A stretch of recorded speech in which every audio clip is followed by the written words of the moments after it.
Potentially voting this week on two massive spending measures, including Mr. Biden's $1.75 trillion Build Back Better bill. But that's still not a done deal, with House Democrats adding paid family and medical leave back into the measure, a move that could hurt its chances in the Senate. Well, that's a challenge. Very much of a challenge. Top Republicans argue voters sent a clear message rejecting. Make sure to subscribe if you're new. I don't think it was about the Democrats' failure to do it. I think it was because people didn't like that they were trying to do it. Seeing the Virginia and New Jersey races as a preview of things to come in the midterms next November. If you're a Democrat and President Biden won your seat by 16 points, you're in a competitive race next year. You are no longer safe. So, Kristen, you said this is a wake-up call for Democrats. So are they reevaluating what they're going to do come midterms? Please, God. They absolutely are. Look, Democrats seem to agree on one thing. They're failing to produce results on the issues that voters care about. Most. And at the top of that list is the economy, those rising prices. But that is where the agreement ends. While the president Why would people want to pay more for groceries and gas? It doesn't make any sense. Spending bills this week. Other Democrats say, hey, wait a minute. Voters were actually sending a different message to slow down, to get it right. And the president wasn't elected to pass sweeping legislation, but rather to bring order to what they say was a chaotic Washington. All right, Kristen Welker for us there at the White House. Kristen, thank you. All right. Hey, thanks for watching our YouTube channel. No problem. Next video. Shut up. Mr. President. This ought to be good. I think so too. About the way forward, Mr. President, as you were leaving for your overseas trip, there were reports that were surfacing that your administration is planning to pay illegal immigrants who are separated from their families at the border up to $450,000 each, possibly I would like some of that money per family. Do you think that that might incentivize more people to come? Come on, man. If you guys keep sending that garbage out, yeah. Ooh, looks like Biden doesn't even know about his own policies. Yeah. Okay. So $450,000 per person. Is that what you're saying? That was separated from. So you're saying? I don't get it. Under the last administration. That's not going to happen. Okay, and then just a follow-up because We'll you see, mentioned Joe. Trump a couple times. When you went to try to help Terry McAuliffe in a couple weeks ago before you left, you mentioned Trump 24 times. Do you still think that voters really want to hear you talking about Trump more than the issues affecting them every day? Yes. Well, the reason I mentioned Trump, if I didn't count the times, is because the issues he supports are affecting their lives every day, and they're a negative impact on their lives, in my view. Thank you all very much. Snore. All right, let's go to some live. Find your favorite recipes, celebrity interviews, uplifting stories, shop news. our favorite deals, See what's and going so much on more with the Today app. our people Download at it now. NBC. Some high-profile figures still reluctant to clarify their vaccination status. This morning, questions around Green Bay Packers star Aaron Rodgers, who tested positive for COVID-19 Wednesday. Rodgers told reporters in August that he had been, quote, immunized. I think it's a personal decision. But according to the NFL Network, the league has considered Rodgers as unvaccinated since the start of the season. The Packers have now benched Rodgers for 10 days, which fits for league protocols for unvaccinated players. Thank God. Now, we did hear sending from a parents message. who It's said that important. the majority of symptoms in children is mild, so they were a little hesitant before taking their child to get the vaccine. But to that, doctors say that even in those mild cases, there is about 10% of those cases that exhibit problems months after that infection ceases. And as it relates to myocarditis, that inflammation of the heart muscle that in some cases has happened following vaccinations, doctors say that not getting vaccinated puts kids and teens at risk of a more severe case. This is NBC News, YouTube. This isn't me talking. Than if they were to get the shot. Savannah? All right, Morgan Chesky, thanks so much. Let's bring in Dr. Megan Rani. She's an emergency physician and associate professor at Brown University. And she looks like a lot of fun to hang out with. Hey, doctor. Just heard from Morgan. If all 28 million children now eligible got vaccinated, we'd have 75% of the U.S. fully vaccinated by the end of the year. Now, that seems unlikely, but how hopeful are you that most kids will get vaccinated, especially when there's still millions of unvaccinated adults? I think anti-vax children. If a parent is unvaccinated, it's unlikely that they're going to go out and get their kid vaccinated. Unfortunately, we are seeing some concerns from parents who've gotten themselves vaccinated. Now, these concerns are normal. I'm a parent myself. My kid is in this age range. Of course, you want to know about the safety and about whether it's worth it. And so I want to say to all the parents of 5 to 11-year-olds, getting this vaccine is so worth it. We do so much more to keep our kids safe from problems that are so much less dangerous. COVID was among the top 10 causes of death for kids in this age group this year. Getting them a shot is not a big deal and is tremendously safe. Dr. Rainer, that's a great way to put it. We do less for things that are not as dangerous, and we do more for things that are less dangerous. We are just weeks away now from Thanksgiving. And little slip of the tongue there. Vaccines, I mean, what does this look for families who are trying to get together, be with people? It's really exciting. You know, this year's Thanksgiving and winter holidays are going to be totally different from last year's for many of us. Adults are now fully vaccinated. The older ones are hopefully boosted. And now we've got teens and littler kids who are going to be vaccinated. It means that those indoor get-togethers, which I know happened last year, even without vaccines, are now going to be really safe and are unlikely to drive the types of surges that we saw last year. This really just takes everything what about those, down like another notch Aaron in Rodgers, this country immunized, in terms baby. of the ability for COVID to spread, making it safer for all of us to get together.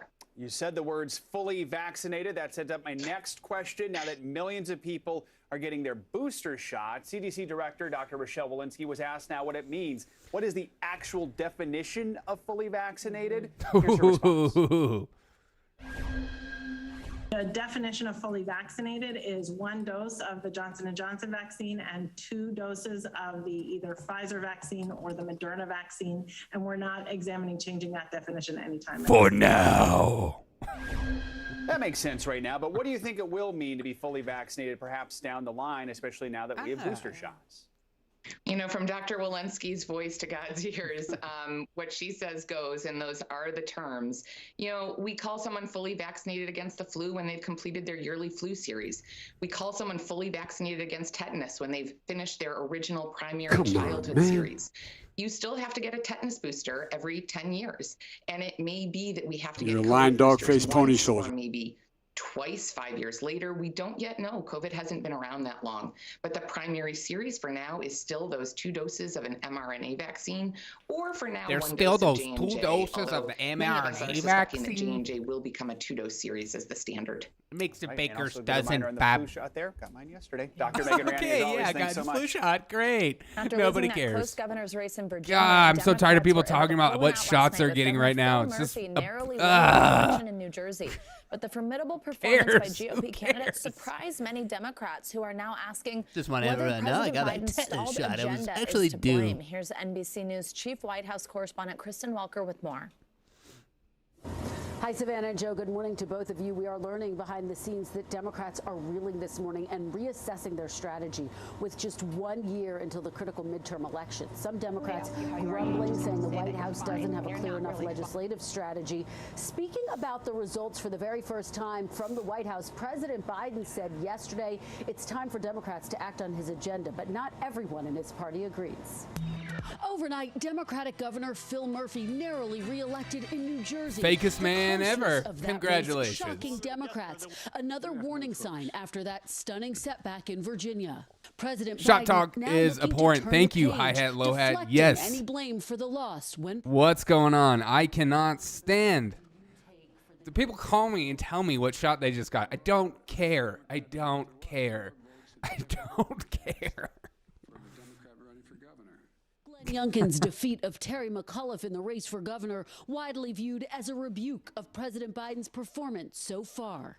Maybe. I know we did, but I was running against Donald Trump.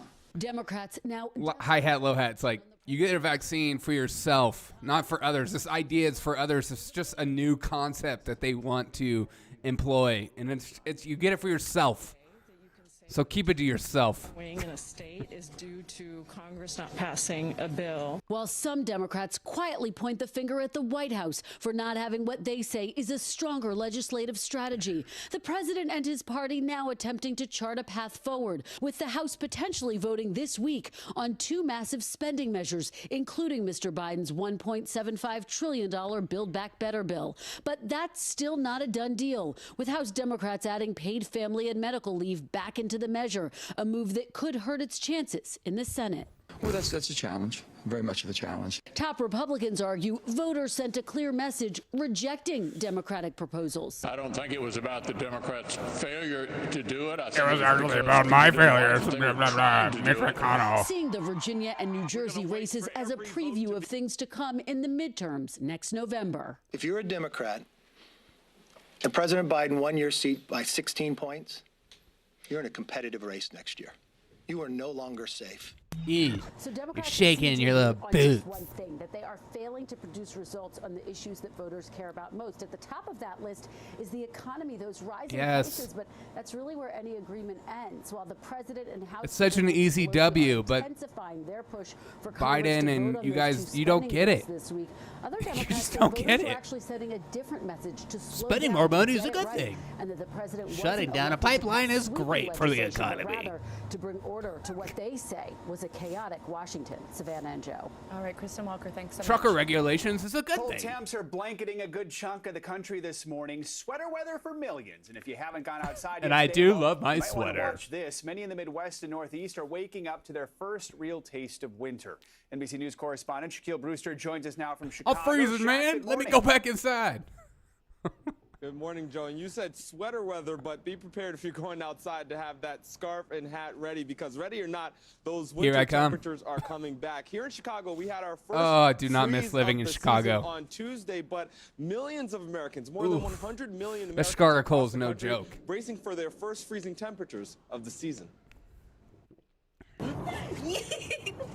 First snow of the season. Yes, and now I have hypothermia. Temperatures ahead of winter It's really just kind of that jumping off point. are sending She looks like a shivers all teacher. across the Midwest and the Northeast. The weather has dipped a bit, so we're getting out the jackets. Frigid weather sweeping much of the nation, with more than 150 million Americans expected to face temperatures below 35 degrees. Suddenly Sweater it just got weather to and like jams. 20, 30 degrees, and now we're just trying to That sounds make like it work. a show Nearly title. A foot of snowfall set an all-time November daily record. Bring near your the Great sweater, Lakes, we'll and give left you a enough free jab. snow to make what was possibly Michigan's first snowman of the season. And in Binghamton, New York, the first measurable snow of the winter. In Nashville, a freeze warning is in effect into Friday. St. Louis, Cleveland, Detroit, Indianapolis, and Pittsburgh All among the dead. cities battling the season's first big chill. All right. As much as I In want to Gaylord, learn. Michigan, the National Weather Service sharing this video. Let's see of what a ABC winter News is talking wonderland. about. Golly. The NFL reportedly denied Oh my gosh. Rodgers' request. Kira? Aaron Rodgers. Thanks so much. You lied to us. The Oh. Aubrey trial acknowledging intentional discrimination during jury selection. Why the law stops him from doing anything about it when we return. Wait, Aubrey. I'm trying to remember which case that was. I can't remember. This is what Check on being alive is all about. This. the Kyle Rittenhouse case. I know that's being live. Go ahead, Ryan. Go ahead. Chris, I wanted to ask just a little bit about the main priorities right now with the business, because of course you have a number of recently announced partnerships with the likes of FedEx, of course an ongoing partnership with Uber and Toyota and Volvo. Okay, Where who are you cares? really focusing your attention here for the next leg of growth for this company? Yeah, for us, CBS it's News. really They're about kind of getting like my. They're like my creme de la creme. To me, there is no sweeping, vaccine mandates are allowed or vaccine mandates are not allowed. It's all Right. very, very contextual. And that's why the specifics of these lawsuits are really important, because they are going to determine whether the courts are going to buy it or not buy it. And so that's why these lawsuits are crafted the way they are. They're very specific. They're looking at the context and exactly what these mandates are requiring and how they're justified. It sounds to me like this is an argument and a fight that really has to happen in each individual state, Technically and trespassing. that it really has to do with the residents of that state and their feeling about their own government. That the residents in Florida will have to determine whether or not look at that they green think screen that right there. The, That looks the terrible. DeSantis administration Mine has looks better. their health Mine. in its best interest or not. I mean, it kind of sounds to My me low budget the federal enterprise government's a little looks bit on better shaky ground. than a major news network. I mean, yes and no. So there are these technical legal questions, and if the federal government's mandate is lawful, right? If the court determines that it's lawful, then we have this thing that's called the supremacy clause. That's like, state, sorry, So the federal law is law of the land, and if it conflicts with the state law, federal law trumps. So it's not. No pun intended. You're right, and in certain ways, because if this. CBS is just so the boring. Courts are to look at this and say, look, this is wrapped It's just up god-awful. as a federal issue. It's made to look like it fits under these laws and it fits under the federal power, but it really doesn't. If the courts buy that argument, then you're absolutely right. It gets kicked back to the states, and the state residents get to choose how they want to treat this problem. I'm changing However, it. This is like... if the courts look at this and say, nope, this is within the federal government's power, then states are out of luck. Right? And we saw this battle between the states and the federal government in various different ways. So it's going, Kyle Rittenhouse.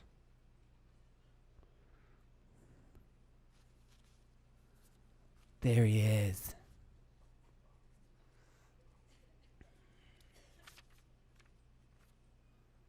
All rise.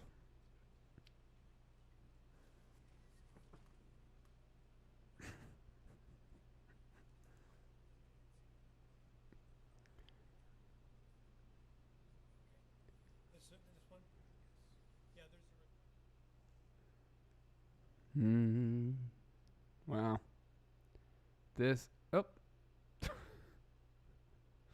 They cut their own feed, apparently. What was that all about?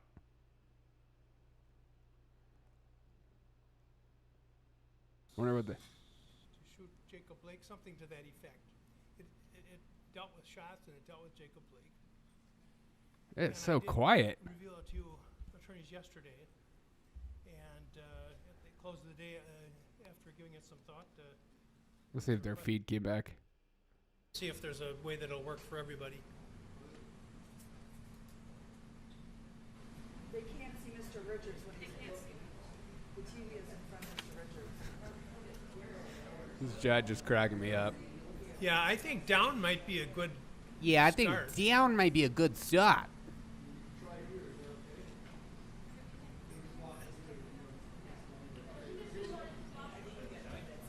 Come on, man. Will it fit over here where we've been using the easel?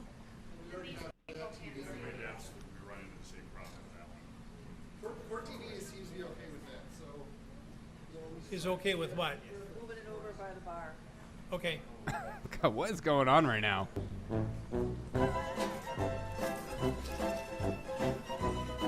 All right. Now the next thing is. What is going on? Yesterday, if you recall, I asked you about your comfort level in terms of temperature, and you took a vote. And we took a vote. It was about 2-1 in favor of 2-1. That things had been 68 just or about 69. right. Which one? I thought it was cold. And guess what? So I had him nudge it up a little bit. Now, I shouldn't have told you that. I should have just asked you how was the temperature yesterday. How many felt it was too warm in here yesterday? How many felt it was too cold? How many were just perfect? Look at that. Wonderful. What a wonderful jury to work with. Okay, and finally, Mr. Number 7 is no longer on the jury. I've dismissed him, so we'll proceed with the 19 of you. Ooh, Okay, what happened to anything number else? 7? Let's go. Busted.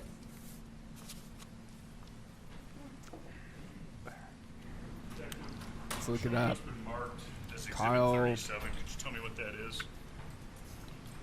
Jury number 7. This is a search warrant for Gage Grosskreuz's cell phone. And what is the date and time that's on the front page of that at the lower left corner? September 23rd, 2020 at Jury 8:12 p.m. Nothing. And Okay. that was the day before Perfect. the interview of Gage. I love learning nothing about a question. So. Move Exhibit 37 into evidence. Is there objection? No. All right, let's go back to something else. Here. several. There are 2 of 165 Hertz customers nationwide who have claims pending in bankruptcy court, saying they were falsely arrested and in some cases jailed because Hertz filed police reports saying their legitimately rented vehicles were stolen. Everything turned into a mess. Just disaster. Philadelphia area contractor John Ayub rented a vehicle in April of 2019. And then we stole an it. Extra truck. We rented a truck from Hertz. He says he told Hertz agents it would be a long-term rental, and they told him to call each week to extend, which he says he did, saving these screenshots and making recordings now filed in court. I need an extension for another week on the Dodge Ram. Yep, you're all set. It went through.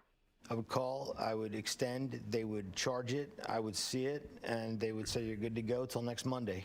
On May 24th, Hertz put through a charge of more than $2,300. On May 28th, unknown to him, Ayub says, Hertz filed a theft report. I want to know the And White even though House schedule today. The $2,300 showed paid in his bank account the next day. Hertz didn't pull that police report back. Press briefing 4 days at later, he was 1. arrested right in front of his house. They ended up charging me 12. with a felony. After learning Ayub had paid for the car, his lawyer says, prosecutors dropped the charges. How do you have a receipt in your pocket and still get arrested for stealing the car? We asked Hertz for an on-camera interview. The company declined. Hertz told us in a statement, the vast majority of these cases involve renters who were many weeks or even months overdue returning vehicles and who stopped communicating with us well Always beyond two sides the to a story. scheduled due date. It said situations where vehicles are reported to the authorities are very rare and happen only after exhaustive attempts to reach the customer. As to pulling back police reports once payment is made or the vehicle is returned, Hertz last year told the Philadelphia Inquirer that the reports were valid when they were filed, and it was up to law enforcement to decide what to do with the case. Hertz also told us the opposing side's attorneys have a track record of making baseless. All right, let's see what ABC's talking about. Already been made. Judge Wamsley has already sat 16 jurors, 12 jurors as the jury that's going to decide, plus 4 alternates. So there's no going 4 back alternates. unless he decides to change his mind this morning. So what the prosecution is going to have to do, you're going to have to adapt, because obviously you can't use the statements that the judge made that you intentionally discriminated against these jurors during the trial. So what you have to do now, you had those 12 jurors. Everything's through race now. Are Caucasian. 1 is African American. Now you have to decide based on their background what is going to be the narrative in this case of how you present it, because cases are all about point of views, all about telling a story. And in terms of point of views and telling a story, you have to determine who is your audience, and your audience is that jury. So now you're going to have to placate to that audience and that. And other prevention strategies, we need to better prepare for future outbreaks and pandemics. One of the most important steps maybe we'll do some studies with NIH, huh? Sustained disease-agnostic funding for public health. This is how we will accomplish our goals to rebuild our public health workforce, invest in our public health laboratory infrastructure, ensure rapid response readiness. I already got whatever you researched. To collect and use data. I hope these bipartisan goals for members of this committee, and I look forward to continuing to work with you to achieve these investments. Before I close, I want to emphasize that the work we've done collectively to invest in and distribute vaccines has given us our most powerful tool to get out of this pandemic. Data show again and again that vaccines work, they are safe, and they can save your life. Thank you. I look forward to your questions. Thank you. Hey, Dr. Fauci. Oh God. Oh no. Bleh. This doesn't seem to work. It works. Yeah, We because can hear you. we cut the vocal cord like you did to the Beagles. Remember, Fauci? That's why the microphone doesn't work. Madam Chair. Madam Chair. Ranking Member Burr, members of the committee, thank you for giving me the opportunity to discuss with you the role of the National Institute of Allergy and Infectious Diseases in the conduct and support of research addressing And our a new nation's virus response to we're COVID-19. studying. In previous hearings before this committee, I've discussed the critical role of NIAID in the development of COVID-19 vaccines, their testing and clinical trials, as well as the proof of their real-world effectiveness. Today, I would like to focus my remarks on studies aimed at optimizing the degree and durability of protection offered by these vaccines. In addition, I will mention our recent work in the development of effective therapies to prevent the progression of COVID-19 Oh, disease. imagine that. And I'll Talking close about by briefly therapies. mentioning our involvement in preparedness for future pandemic threats. Ouchie from the It has Fauci. become apparent as we follow cohorts of vaccinated individuals over time. I don't understand how this guy that the gets durability time and still on protection afforded TV. by the vaccines, both against infection and the development of severe disease, gradually wanes over time. This has led to a considerable amount of activity aimed at optimizing protection by boosting with an additional dose. This is your daily reminder that a major virus outbreak started and no one cares how it began. Nobody. Is that not weird? Come on. No one talks about it. Republicans, Democrats, they're all quiet. Or more, following the Weirds me original out, primary man. regimen, Freaking. provides a dramatic enhancement, Especially of if you've protection had COVID. against infection as well as severe This disease. came from and in the somewhere. studies from This Israel, doesn't feel like a normal this is virus. beginning to be seen across all age groups. In this regard, certain subsets of individuals who have received any of the 3 vaccines available in the All right, I can't listen to Ouchie Fauci. To this Oh. investigation. You had the first prosecutor that was actually prosecuted just recently, charged on felony charges of abusing her power. Okay, it's still the talking league about. after receiving Yes. homeopathic treatment from his personal doctor. I to love raise that his people are antibody hung up levels. on Aaron Rodgers NFL.com and also his reports COVID. The league denied his request because the it best. did not provide Who any cares? documented protection from the coronavirus. But throughout this season, Rodgers appears to have been given privileges. Look that at afford him. Only Disgusting. vaccinated players, like holding indoor press conferences. without masks. If No Rodgers masks, not wants to social be passed on distancing. COVID rules, there could be long-term Aaron consequences, Rodgers. says athletic reporter Kavitha Davidson. We could be looking at a suspension potentially. That speaks a lot to special treatment for stars, which is just not what we can afford. Suspend him when we're still forever. in the Pandemic. So we've reached out to Rodgers for comment and have not And heard he back. didn't the NFL respond. says that it's up to individual teams to enforce Rodgers ain't these gonna rules respond to you around fools. COVID protocols, and that it's I wouldn't currently do- I wouldn't do it reviewing the either. Packers Screw you, situation. bruh. Rodgers isn't the only player to test positive in this locker room. 2 players missed a game last week, and the team's third-string quarterback joined Rodgers on the COVID list. You know, we were talking to Nate Burleson about this earlier, Emery, on CBS Mornings, and Nate made a really good point that Aaron Rodgers has been unhappy in Green Bay.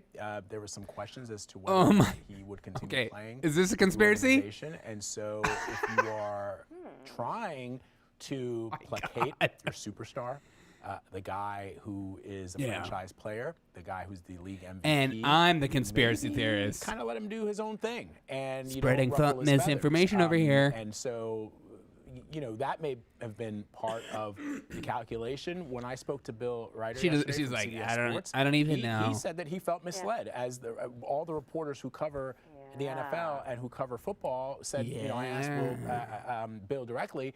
You know, when he said, I'm immunized. She's doing her best to pretend like she cares. How did you, you know, when you go and you write your copy, I mean, you're essentially writing the copy that Aaron Rodgers, in a response to a direct question from a reporter, the question was, have you been vaccinated? You say, I'm immunized. Then you write, well, he's vaccinated.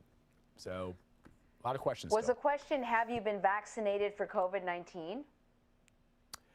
You know, yes, I don't think it was for COVID-19. It was, you know, there have been a lot of questions about vaccines. Have you been vaccinated? And again, there's some wiggle room there for sure. I mean, you know, if you're a lawyer, you're going to find that daylight. But, you know, it's a little disingenuous at best.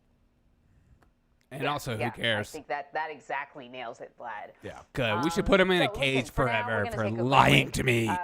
Of course, it's a good time for you to download the free CBS News app. You know I was going to say that. Download it on all your devices. No one's doing it. Please, God, do you can it. watch Please CBS download it. anytime, anywhere, on any connected device. Let's check on the Kyle Rittenhouse. You were asked a question regarding the individual who has not been identified, the individual who came in and attempted to kick Mr. Rittenhouse in the face. You indicated, despite your efforts, that person has not come forward and you've not been able to identify him. Is that correct? Correct. In the 14 months that you've been investigating this case, have you experienced individuals who have been reluctant to come forward and provide information? We experienced a lot of reluctance in gathering information in this investigation. Why do you think that is? Fair enough. You were asked a question regarding Mr. Rosenbaum, and at some point during the evening, there's an allegation that he was holding a chain. You've seen photos or something to that effect, is that fair to say? Yes. Based on your investigation and your understanding of the timing of all of the events of that evening, do you know approximately when in the evening Mr. Rosenbaum had that chain? I know location is going to be the area of St. James, because based on the information that we were able to gather, it appears that he obtained that chain from the St. James campus. And so it's hard to put an exact time on it, but I would. All right. Uncharted waters again. The show must go on. There is reason to hope again. I think people are going to be crying. I know I will. An Originals documentary on CBSN. Stream now. They put out any new 2 days, 2 hours. Welcome to CBS Mornings. Up next. All right. All right, I think I'm done watching all this crazy hoopla. I'm going to have my show coming out a little later. Appreciate you. Hi hat, low hat. Thanks for joining me. Also, be sure to subscribe if you're new. Hit that subscription. Boop. And if you want to support me, you can go to buymeacoffee.com/JerichoShea. I'd greatly appreciate it. I hope you guys have a freaking fantastic day. And look out for my videos later. And I might go live for the press conference later too as well, because, you know, they've been so secretive later. They haven't really done a lot of stuff out in public. So, hope you have a great day. Bye. Love you. Love you. Okay, bye. Welcome to the Derek O'Shea Show, where we discuss culture, news, politics, and more. Sit back, relax, and I hope you enjoy the show. Be sure to tell your friends and family about the revolution.